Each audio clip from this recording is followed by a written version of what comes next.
بسم اللہ الرحمن الرحیم۔ ناظرین السلام علیکم ورحمۃ اللہ۔ ناظرین، آج ہم نظام الدین اولیاء رحمۃ اللہ تعالیٰ علیہ آپ کے متعلق گفتگو کریں گے۔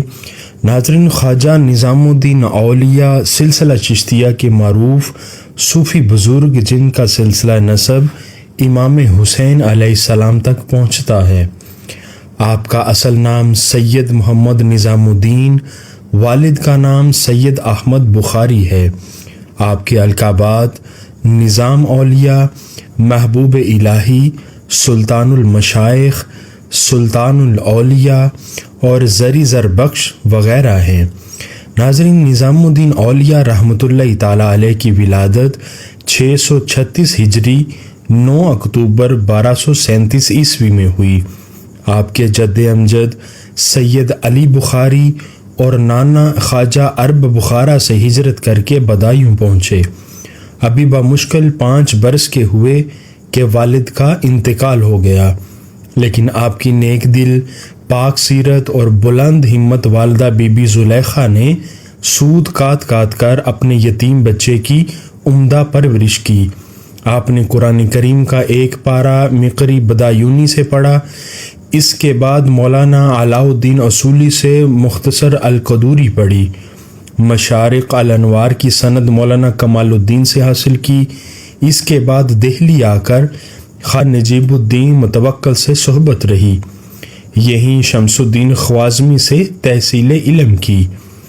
ناظرین، ظاہری علوم کے حصول کے بعد آپ نے 20 سال کی عمر میں اجودن موجودہ پاک پتن بابا فرید الدین گنج شکر رحمۃ اللہ تعالیٰ علیہ کی بارگاہ میں حاضر ہوئے۔ آپ کو دیکھ کر بابا فرید الدین گنج شکر رحمۃ اللہ تعالیٰ علیہ نے یہ شعر پڑھا، جس کا ترجمہ ہے: تیری جدائی کی آگ نے بہت سے دلوں کو کباب کر رکھا تھا، اور تیرے اشتیاق کے سیلاب نے بہت سی جانوں کو خراب کر رکھا تھا۔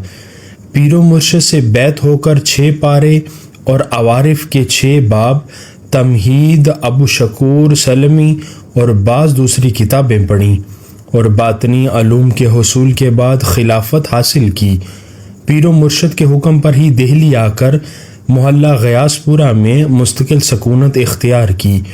سلوک و معرفت کی تمام منزلیں حاصل کرنے کے باوجود آپ نے 30 سال تک نہایت ہی سخت مجاہدہ کیا۔ ایک دن شیخ عبد الرحیم نے عرض کی: حضور، آپ سحری میں کچھ نہیں کھاتے، افطاری کے وقت بھی کچھ نہیں کھاتے، ضعف و نقاہت سے کیا حال ہو گیا ہے؟ یہ سن کر آپ کی گریہ طاری ہو گیا۔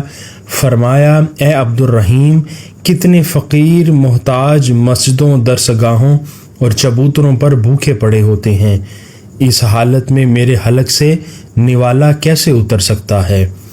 ناظرین، اللہ تعالیٰ نے آپ کو کمال جذب و فیض عطا فرمایا۔ اہل دہلی کو آپ کی بزرگی کا علم ہوا تو آپ کی زیارت اور فیض و برکت کے حصول کی خاطر گروہ در گروہ آنے لگے، اور ان کی تعداد میں روز افزوں اضافہ ہونے لگا۔ وقت کے بادشاہ اور امراء بھی آپ سے عقیدت کا اظہار کرتے، لیکن آپ ان کی طرف التفات نہ فرماتے۔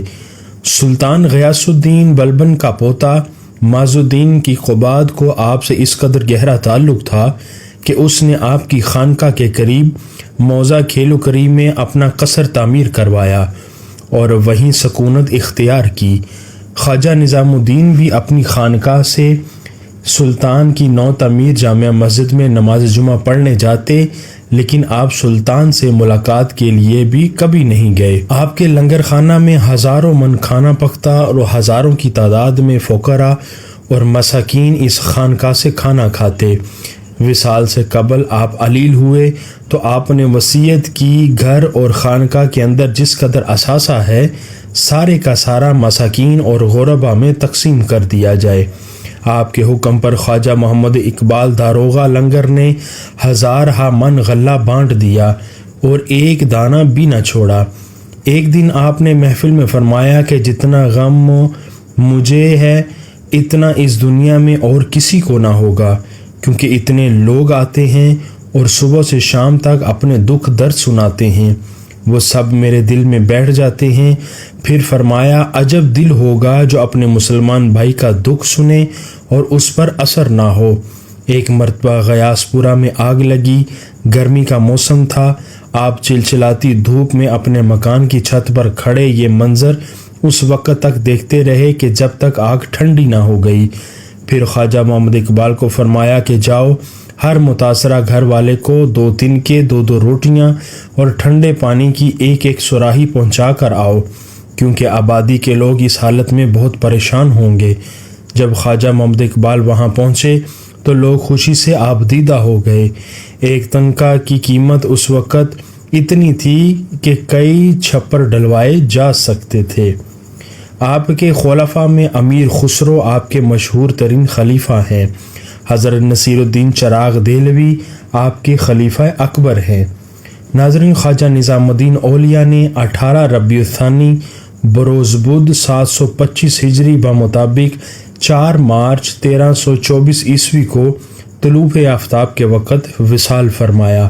مزار سے متصل مسجد کی دیوار پر تاریخ وفات کنندہ ہے۔